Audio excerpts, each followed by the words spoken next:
It is a simple-looking book with a pretty simple title, LifeText.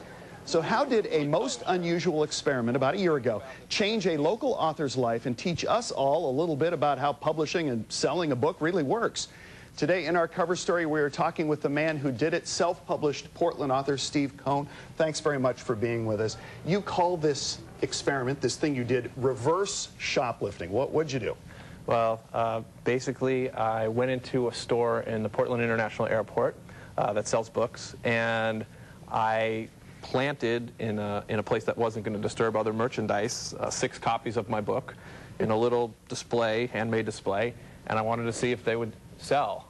And this was, what, last August, September? Right, right. What did you do? Did you go back and check? What did you find out? I went back each week and took a look, and each week I went in, I saw there was one fewer book in there.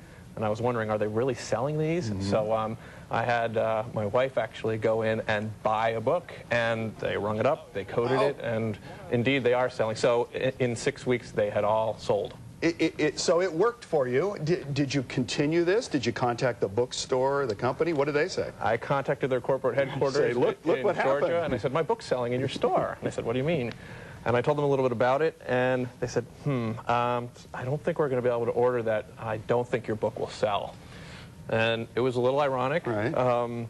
But they said they thought the cover was a little too simple because it's black and white, and that it might not attract enough attention. But my experience since then has been to the contrary. What should this tell us about how books get onto the shelves at stores? Well, I think we don't have to think in one classic way. And in fact, the content of this book is all about simplicity and honoring your intuition, and not just thinking outside the box, but living there and being outside the box. So for me, this was putting the words into action and giving it a try, cutting through the complexity of life that we face and realizing a dream in a simple way. So it's been a year now. What has changed for you, and what's changed for your book? Well, actually, this is great because I did a tour along the Oregon coast, introduced the book to mom-and-pop bookshops there, and got about 25 stores selling the book there now.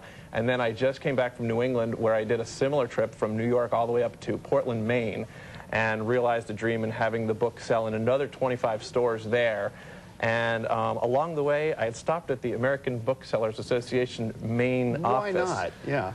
And they said, one thing we would advise you not to do, don't just show up at bookstores and try to sell it. You know, we'd advise you to go through the process. And there's a time for that, but this is more fun. And it's really work. Yeah, it's been a personal connection with a lot of the shop owners. And in 15 seconds or less, this is the family project. Your dad built this little display. My father-in-law and brother-in-law, yeah. Okay. Yeah. And what's the book about? Well, the book is about simplicity, it's about gratitude, it's about honoring your intuition, and it's something that everybody can try, from children on up to adults, little reminders of how to get in touch with that part of your life that is simple. And you made it work. You proved it to all of us. All right, Steve Cohn, thanks very much. Appreciate you being with us. Thank you so much.